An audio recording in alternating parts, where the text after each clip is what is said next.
آپ دیکھیں اللہ رب العزت نے جہاں شراب سے ممانعت فرمائی ہے وہاں ارشاد فرمایا لعلکم تفلحون، تاکہ کامیاب ہو جاؤ۔ اللہ رب العزت یہ چاہتے ہیں کہ بندہ دن قیامت کے بارگاہ خداوندی میں اس حال میں حاضر ہو کہ وہ کامیاب ہو کر آئے۔ انسان کی ناکامی کو اللہ پاک پسند نہیں فرماتے، وہ دنیاوی طور پر ہو اخروی طور پر ہو۔ آپ قرآن مجید میں دیکھ لیں، اللہ رب العزت نے فرمایا یا ایھا الذین آمنوا اذا تداینتم بدین الی اجل مسمی، جب کوئی معاملہ کرو تو لکھ لو۔ یعنی لکھ لینا یہ کوئی ظاہری طور پر کوئی دینی معاملہ نہیں ہے، لیکن اللہ پاک فرماتے ہیں یہ دیانت کا تقاضا ہے، آپ اس کو لکھو تاکہ آپ کا کوئی مالی نقصان نہ ہو جائے۔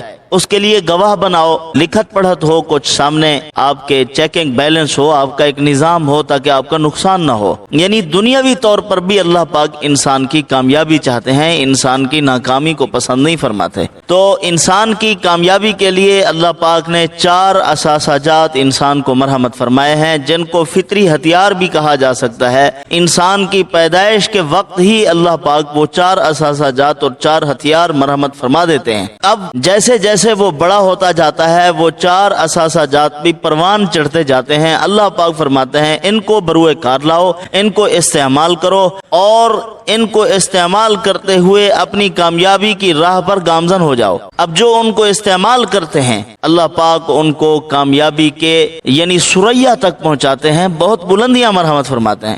جو ان کو بروئے کار نہیں لاتے، استعمال نہیں کرتے، بلکہ ان فطری صلاحیتوں کو ضائع کر دیتے ہیں، تو وہ زندگی کو بھی ضائع کر بیٹھتے ہیں۔ لوگ ان کو ملعوبہ بنا دیتے ہیں، لوگ ان کو ایک کھیل کود کی چیز اور ایک تماشا گاہ اور تمسخر کی چیز بنا لیتے ہیں۔ ہر وقت اس پر ہنسنا، اس کے لیے تانے کسنے، جملے کسنے، مختلف قسم کی اس کے اندر جو صلاحیتیں ہوتی ہیں وہ بھی ختم ہو جاتی ہیں۔ تو اللہ پاک فرماتے ہیں اپنے رد عمل کے لیے ان 4 اثاثہ جات کو استعمال کرو۔ ان میں سے جو پہلا اثاثہ اللہ پاک نے انسان کو مرحمت فرمایا ہے وہ ہے خود آگاہی۔ خود آگاہی یعنی انسان اپنے آپ سے آگاہ ہو، اپنی حیثیت اور اپنے مقام کو پہچانے، ذرا اپنے حالات سے ہٹ کر اپنے آپ کو دیکھے۔ حالات اور معاملات اور معاشرے کی پراگندگی، مختلف قسم کے معاملات ہوتے ہیں، ان سے ذرا ہٹ کر ان کو ایک طرف کر دے، اپنی ذات کو پہچانے، اپنے آپ کو پہچانے، میں کیا ہوں، کیا اللہ نے میرے اندر صلاحیتیں رکھی ہیں۔ اسی کو اللہ پاک نے قرآن مجید میں فرمایا ہے بلیل انسان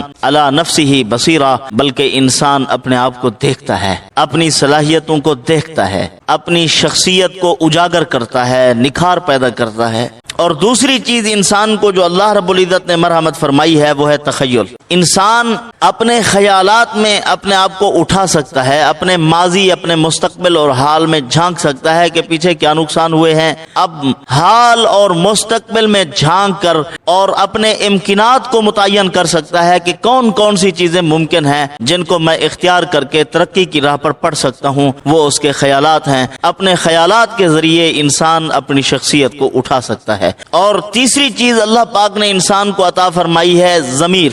خیالات مختلف قسم کے ہوتے ہیں، نیگیٹو بھی ہوتے ہیں، پازیٹو بھی ہوتے ہیں، کوئی مثبت ہوتے ہیں، کوئی منفی ہوتے ہیں، کوئی انسان کو ناکام کرنے والے ہوتے ہیں، اور کچھ خیالات ایسے ہوتے ہیں جو انسان کو کامیاب کرنے والے ہوتے ہیں۔ تو اللہ پاک نے ان کی پرکھ کے لیے انسان کو ایک ضمیر عطا فرمایا ہے جس میں کھرے اور کھوٹے کو پہچان سکے، کون سا جائز ہے، کون سا ناجائز ہے، کون سا خیال میرے حق میں ہے، کون سا خیال میرے خلاف ہے، کون سا خیال وہ مجھے صحیح راہ پر ڈال رہا ہے، کون سا خیال جو ہے وہ مجھے مائنس کر رہا ہے، مجھے منفی پہلو کی طرف لے کر جا رہا ہے، میرے رشتہ داروں کو، عزیزوں کو مجھ سے دور کر رہا ہے، معاشرے اور ماحول میں جو میں نے کردار ادا کرنا تھا اس سے مجھے ایک طرف کر رہا ہے، وہ کون سا خیال ہے۔ وہ سوچ کر اپنے آپ کو ایک صحیح راہ پر ڈال سکتا ہے، اچھا خیال جو اس کے حق میں ہے وہ اس کو اختیار کرے۔ اسی کو اللہ پاک نے قرآن مجید میں فرمایا فَأَلْهَمَهَا فُجُورَهَا وَتَقْوَاهَا۔ انسان کے اندر میں نے دونوں مادے رکھے ہیں، گناہ کا بھی مادہ رکھا ہے